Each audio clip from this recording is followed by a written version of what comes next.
Bismillahirrahmanirrahim. Assalamualaikum warahmatullahi wabarakatuh. Alhamdulillahirabbil alamin.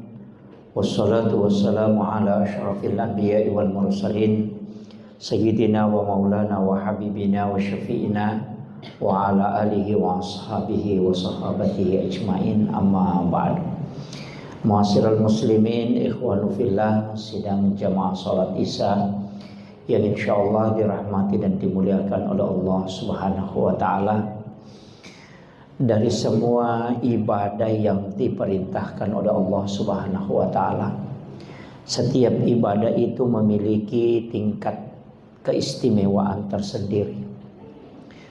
Salat itu fungsinya selain menghapuskan dosa, dia juga menambah pahala sekaligus mengangkat derajat. Kalau ibadah yang lain itu berbeda dengan sholat. Karena sholat sebenarnya begini, yang paling pokok dalam agama adalah ketika kebaikan itu lebih banyak atau lebih berat timbangannya dibanding dengan dosa, itu dipastikan orang itu selamat. Makanya disebut siapa yang berat timbangan kebaikannya, maka dia selamat. Jadi sebenarnya biar 100 atau 1000 dosa tak, kalau kebaikan tak 1001 tetap selamat. Yang penting tinggi. Nah, dalam kehidupan ini kan itu jian dua, Pak. Yang pertama dosa, dan itu selalu berbarengan. Dosa kemudian pahala. Nah, kalau orang sholat itu sekaligus dosanya dihapuskan, kemudian pahalanya ditambah. Nah, kalau kita mau ada timbangan, kalau kita mau kasih berat yang sebelah kanan, dua kemungkinan. Kalau bukan yang sebelah kiri kita kurangi, yang kanan kita tambah. Kan gitu. Artinya kalau mau selamat, kuncinya kan itu. Nah, dalam agama itu ulama kita itu sudah membagi semua dan itu sudah disampaikan. Makanya ada ibadah-ibadah nanti itu simple kita lakukan, tapi itu memiliki nilai pahala yang sungguh luar biasa. Termasuklah malam Lailatul Qadar itu kan. Tapi sebenarnya kita ini mendapatkan semua Lailatul Qadar. Tidak ada orang yang mendapati Ramadan mulai dari 1 sampai terakhir tidak mendapati Lailatul Qadar. Semua akan dapat. Cuma bagaimana keadaan kita di saat Lailatul Qadar itu turun. Itu yang jadi masalah. Ada orang turun Lailatul Qadar, dia di warkop. Kan gitu. Ada yang tidur. Ada juga mungkin yang main domino. Bahkan mungkin ada yang nonton. Jadi Lailatul Qadar itu sama dengan waktu sholat. Jadi kayak waktu sholat subuh. Jadi semua orang akan melewati waktu sholat subuh. Cuma ada yang pergi ke masjid sholat, ada yang nonton, ada yang tidur, ada banyak. Sama dengan Lailatul Qadar tadi. Jadi Lailatul Qadar itu yang jelasnya turun di dalam bulan Ramadan. Mulai dari 1 sampai akhir pasti. Makanya orang yang mengejarnya cukup beribadah mulai 1 sampai akhir. Itu pasti dapat. Makanya ulama kita pakai standar minimalis. Ada standar maksimal. Yang iktikaf itu standar maksimal. Kalau standar minimalis apa? Datang sholat Isya berjamaah, kerjakan 4 rakaat sholat sunnah sesudah Isya, kemudian datang sholat subuh berjamaah, usahakan kerjakan sholat sunnah sebelum subuh. Itu sudah dapat. Kenapa? Karena sholat Isya berjamaah di masjid itu setara dengan bangun setengah malam untuk beribadah di hadapan Allah. Sholat sunat 4 rakaat sesudah Isya itu setara sholat 4 rakaat di malam Lailatul Qadar. Dan itu kata Nabi. Itu hadis sahih. Makanya sebenarnya kita tarawih 20 rakaat. Kalau tidak sholat sunnah Isya itu belum bisa mengalahkan, Pak. Sholat tarawih yang 20 rakaat itu masih jauh lebih besar yang 4 rakaat ini kalau kita mau hitung. Padilanya yang rawatib ini. Makanya ada ulama di dalam tarekat itu mengatakan percuma kau tarawih kalau kau tidak lakukan sholat sunnah 4 rakaat yang sesudah Isya. Karena yang 4 rakaat ini disebut Rasulullah itu setara dengan sholat 4 rakaat pada malam Lailatul Qadar. Berarti sebenarnya kalau kita kerjakan di dalam bulan Ramadan itu sudah mendapatkan Lailatul Qadar. Kan gitu. Sebenarnya itu rahasia hadisnya. Kalau kita kaji lebih dalam. Itu kan kalau ulama-ulama tarekat itu melihat bahwa sebenarnya karena banyaknya orang tidak memperhatikan sholat sunnah ba'diyah Isya ini, itu kadangkala kita jadi begini, kalau Ramadan itu dahulukan, istilahnya usahakan sholat kita ini tidak kurang, justru ditambah, ya. Jadi semua rawatib itu kerjakan. 4 rakaat sebelum duhur, 4 rakaat sesudah duhur, 4 rakaat sebelum asar, kemudian 2 rakaat sebelum maghrib, 2 rakaat sesudah maghrib, 2 rakaat sebelum isya, 4 rakaat sesudah isya. Kemudian ambil sholat tahajud yang mau ambil 8, kemudian ditambah witir 3 rakaat. Bahkan bisa sholat sunnah mutlak, itu bisa. Ya, ambil duha 12 rakaat kalau tidak mampu cukup 8. Itu mestinya kalau di bulan Ramadan. Karena kenapa? Itu nilai sholat sunnah di Ramadan itu sama dengan sholat fardu. Ya. Jadi itu yang istimewanya. Makanya di Ramadan ini kita ambil aja itu setiap malam, Pak. Apalagi di sini kita adakan sholat sunat tasbih setiap malam ganjil. Tapi kalau tidak malam ganjil, tidak datang ke masjid, di rumah kita lakukan. Kalau tidak bisa lakukan di rumah, cukup sholat sunat mutlak di rumah. Ya, tambah sholatnya. Jadi kalau tidak itikaf di masjid, di sana di rumah kita usahakan beribadah. Jadi jangan hanya malam ganjilnya. Siapa tahu Lailatul Qadarnya turun di malam genap. Kita kan tidak dapat. Makanya. Tapi itu tadi kembali pada yang penting ikut berjamaah sholat Isya. Dan kerjakan 4 rakaat sesudah Isya. Kemudian ikut sholat subuh berjamaah, insya Allah. Itu kita sudah dapat. Jadi itu yang paling gampang. Karena sholat subuh berjamaah itu sama dengan sholat 1 malam penuh. Itu nilai pahalanya. Makanya kalau Buya Hamka bilang begini, kalau mau cari orang beriman, datang sholat subuh. Kalau mau cari orang beriman. Tapi kalau mau cari orang Islam, pergi lebaran. Ya, itu tuh kata Buya Hamka. Jadi itu kalau lebaran, semua orang Islam akan berkumpul. Ya, sampai yang tidak puasa pun datang. Ya. Besar-besar lagi takbirnya, Allahu Akbar, padahal tidak pernah puasa. Gitu. Itu karena memang orang Islam. Tapi kalau sholat subuh itu memang orang beriman. Ya. Jadi tidak mudah itu sholat subuh. Tidak mudah. Makanya pejuang subuh itu luar biasa. Makanya orang yang sholat subuh itu sudah dijaga oleh Allah imannya. Ya. Dan itu tidak sembarang. Itu orang pilihan, Pak Bu. Apalagi kalau kita witir. Oh, makanya sebenarnya yang sholat tasbih itu, Pak Imam, tidak apa-apa kalau di malam ganjil itu kita witir. Yang saya khawatirkan kalau tidak ikut sholat tasbih, nah dia tidak witir juga. Di rumahnya kan? Oh, itu jadi masalah. Jadi mendahulukan witir kemudian sholat tasbih tidak masalah juga. Ya kan, yang penting tidak 2 kali berwitir dalam 1 malam. Karena yang dilarang Rasulullah itu la witrani illa fil lail. Tidak boleh 2 kali berwitir dalam 1 malam. Nah, kalau kita sudah sholat tarawih kemudian witir, sebenarnya bagusnya juga kalau kita witir supaya tidak diganggu jin. Karena orang yang sholat witir kemudian tidur pasti tidak diganggu jin. Tidak akan mimpi buruk itu. Kalau orang sudah witir kemudian bermimpi itu pasti isyarat. Makanya ulama itu kebanyakan mendahulukan witirnya. Supaya ketika dia bermimpi dia bisa tahu bahwa ini adalah isyarat. Kan isyarat mimpi itu banyak, Pak. Pelajari juga ini mimpi. Makanya ibu-ibu itu paling penting pelajari mimpi. Misalnya ibu-ibu itu kalau witir kemudian tidur dia bermimpi meminjamkan bajunya ke orang lain, oh itu tanda bahwa suamimu itu selingkuh.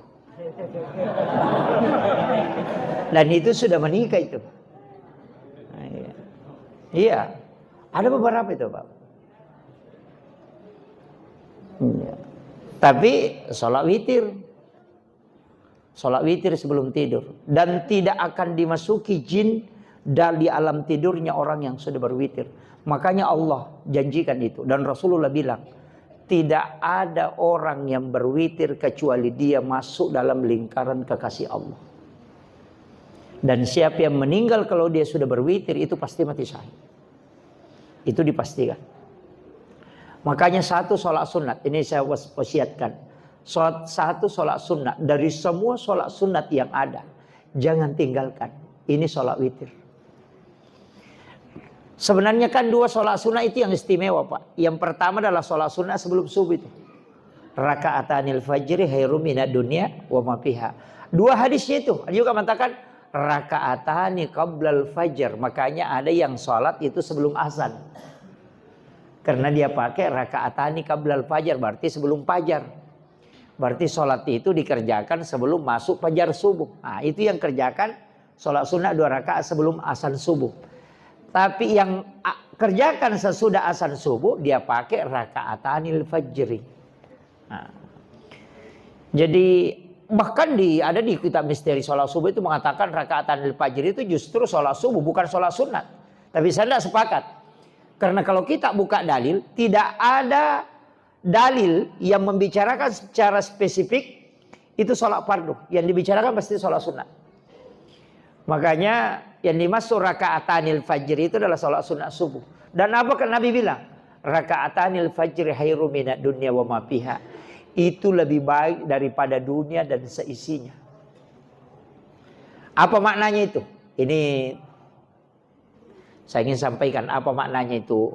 Raka'atanil fajr khairum minad dunya wa ma fiha. Nabi kan ketika Isra Mi'raj itu di langit yang paling tinggi. Dan disitulah dia diperlihatkan pahala sholat. Dan ingat, Bapak ini tidak bisa melihat pahala sholat. Yang bisa didapatkan di dunia adalah berkahnya sholat. Untuk pahalanya tidak bisa. Jadi kalau mau Bapak dapat pahalanya gampang. Mati dulu. Makanya orang yang di alam kubur itu yang paling pertama diperiksa itu adalah sholatnya.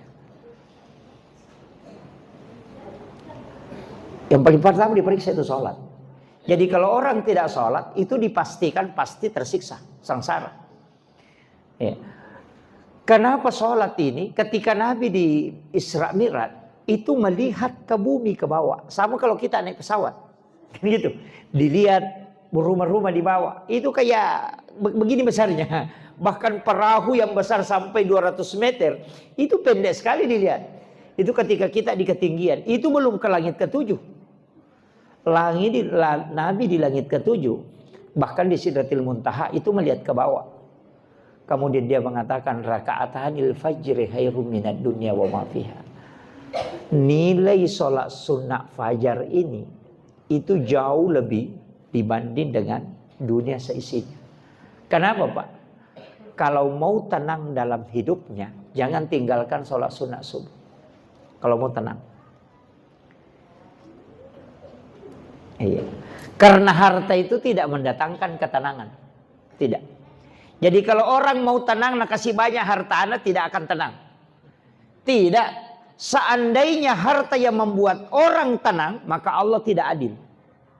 Karena orang miskin tidak bisa tenang. Kan gitu. Jadi Allah itu adil meletakkan ketenangan kepada siapa saja. Karena bukan harta yang membuat orang tenang. Harta itu hanya kesenangan, bukan ketenangan. Tapi tidak semua juga orang dikasih harta itu senang. Ada yang susah. Makanya kalau berdoa minta diberikan mobil sama Allah. Ya Allah berikan rezeki supaya bisa punya mobil. Kalau tidak dikasih mobil, itulah yang terbaik. Karena banyak orang, Pak, ketika dia naik motor, dia baku bonceng istrinya pergi berjamaah di masjid. Sekalinya ada mobilnya, suaminya selalu jalan, sehingga selingkuh. Ibu pilih mana? Punya mobil selingkuh suaminya atau naik motor tapi ke masjid? Oh, langsung ibu jawab motor. Mestinya dia jawab begini, naik mobil ke masjid. Gitu. Jadi bapak-bapak tidak usah beli mobil, belikan mobil istrinya. Biar naik motor yang penting setia. Ya, itu kuncinya. Kenapa? Karena sebenarnya harta ini bukan ketenangan. Iya. Dan justru banyak orang yang punya harta itu tidak bisa tidur matanya. Apalagi yang tidak bayar zakat. Selalu diberikan kewaswasan dalam hatinya. Oh, makanya orang tidak bayar zakat itu, Pak, di dunia dia sengsara, di alam kubur dia tersiksa, di neraka dia disiksa. Iya. Jadi tidak ada selamatnya itu. Di dunia tidak tenang, kucing jirompah. Pencuri apa tuh? Apa itu? Tapi kalau orang bayar zakat, nah Allah yang menjaga. Tidak mungkin Allah merusak kalau dia yang punya. Ya kan gitu. Nah memang ada haknya orang di situ, punya kita, harta kita. Nah bukan milik kita semua. Ya, serahkan ke orang yang berhak menerima. Berikan kesenangan. Sebenarnya begini Pak, orang miskin itu untuk menyelamatkan orang kaya.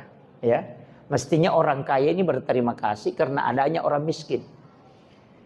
Jadi bukan orang kaya yang menyelamatkan orang miskin ya. Orang miskin yang dihadirkan untuk menyelamatkan orang kaya. Karena kalau tidak ada orang miskin, nah orang kaya tidak berzakat, pasti dia dibakar. Jadi itu mestinya orang kaya itu berterima kasih kepada orang miskin. Karena dia diselamatkan karena adanya orang miskin. Karena orang miskin kalau tidak menerima zakat, tidak berdosa. Tapi kalau kita tidak bisa keluarkan zakat, kita akan berdosa. Jadi sebenarnya mestinya itu orang kaya berterima kasih sama orang miskin. Terima kasih banyak kau sudah membebaskan aku dari api neraka. Jangan yang menerima, terima kasih. Ya kan begitu. Mestinya orang kaya. Makanya itu kenapa orang kaya itu diminta mengantarkan zakatnya.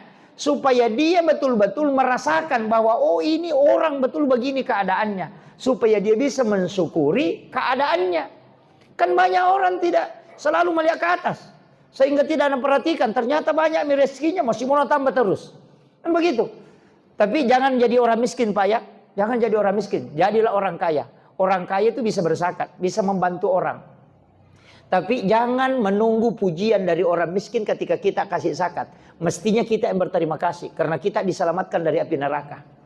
Itu penting ya. Ini penting. Karena kalau ada orang berzakat fitrah, tidak aku kasih. Tapi ada juga bahayanya itu orang miskin kalau selalu dikasih. 1 kali dikasih berterima kasih. 2 kali dikasih senang itu. 3 kali dikasih itu mulai lain-lain. 4 kali dikasih itu sudah mulai muncul pemikiran. Bilang oh memang seharusnya selalu dapat. Itu kan gitu. Makanya Nabi juga melarang orang itu selalu meminta. Ya apa namanya? Tangan di atas itu yadul ulya khairum min yadil sufla. Tangan di atas lebih baik daripada tangan di bawah. Jadi jangan selalu mau begini. Tapi usahakan bersedekah. Ini penting. Karena itu bahaya Pak. Makanya kalau di Basnas ini luar biasa gerakannya. Cuma mestinya di Basnas itu bikin zakat produktif. Zakat produktif. Sekalian kasih modal usaha untuk orang yang hebat. Istilahnya ini bisa mengelola ekonomi. Orang miskin kasih modal. Tapi dikontrol. Nanti dia menjual. Supaya tidak setiap tahun dikasih zakat. Mestinya begitu. Tapi ada juga kekurangannya biasa orang begitu Pak. Kalau bantuan Nabi ada bantuan. Itu juga jadi masalah otak gimpe tuh ya tuh makanya dibantu lagi. Kan rata-rata begitu. Makanya saya juga anukan memang perlu pembentukan karakter. Mestinya itu kalau ada orang tidak ada pekerjaannya orang miskin kesiang belikan motor bekas nah pakai mangojek itu dari Basnas dipakai uang Basnas. Kemudian kalau misalnya ada orang ahli menjahit, belikan mesin jahit, kemudian dia menjahit supaya tidak setiap tahun dikasih zakat. Tapi dia bekerja kemudian mendapatkan. Kalau tukang batu belikan alat pertukangan. Tukang las belikan alat untuk las. Mestinya itu namanya zakat produktif. Jadi dibelikan bahan, kemudian dia tetap bekerja. Jadi jangan malas. Karena ada mento itu orang selalu menunggu dikasih. Itu kalau ada bagi-bagi ada lagi namanya. Itu ya. Nah, tapi saya kasih tahu itu tadi sholat sunnah subuh ini yang terakhir. Sholat sunnah subuh kalau mau diberikan ketenangan dan dicukupkan dunianya, jangan tinggalkan itu. Itu rahasianya sholat sunnah subuh sebenarnya. Kenapa Nabi istilahkan raka'atanil fajri khairum minad dunya wa ma fiha? Bahwa apa yang kau kejar di dunia beserta seluruh isinya itu tidak ada nilainya kalau kau kerjakan ini. Karena semuanya itu kau sudah miliki. Itu kuncinya Pak. Sholat subuh itu mengandung kesehatan. Tapi ingat surahnya yang dibaca ya. Beberapa hari yang lalu saya kasih tahu. Alam nasra alam tara kaifa supaya sehat. Alam nasra li ila fi Quraisyin supaya orang tidak ada yang menjahati kita. Kalau ada ukuran niat buruk itu tidak akan sampai. Al-Kafirun dengan surah Al-Ikhlas 3 kali supaya kita dapat pahala seperti bersedekah emas seperti bumi besarnya. Jadi itu surahnya ya. Jadi rakaat pertama alam nasra, rakaat kedua alam tara kaifa. Itu tidak kena penyakit tulang. Yang biasa sakit-sakit lututnya bunyi-bunyi, suruh baca itu. Insyaallah tidak kena itu. Yang biasa kena sakit punggung itu tulangnya, suruh baca itu. Alam nasra rakaat pertama, alam tara kaifa rakaat kedua. Insyaallah itu obat tulang. Yang kedua, alam nasra rakaat pertama li ila fi Quraisyin rakaat kedua, tidak ada musuhnya yang bisa mencelakainya. Kalau ada orang berniat jahat ke kita itu tidak akan sampai. Ini yang mestinya dikerjakan pejabat. Ya, yang karena jabatan itu biasa diperebutkan. Kemudian yang ketiga, Qul ya ayyuhal kafirun rakaat pertama surah Al-Ikhlas 3 kali rakaat kedua, maka orang itu sama kalau dia bersedekah emas seperti bumi besarnya. Makanya ambil tiga-tiganya ya.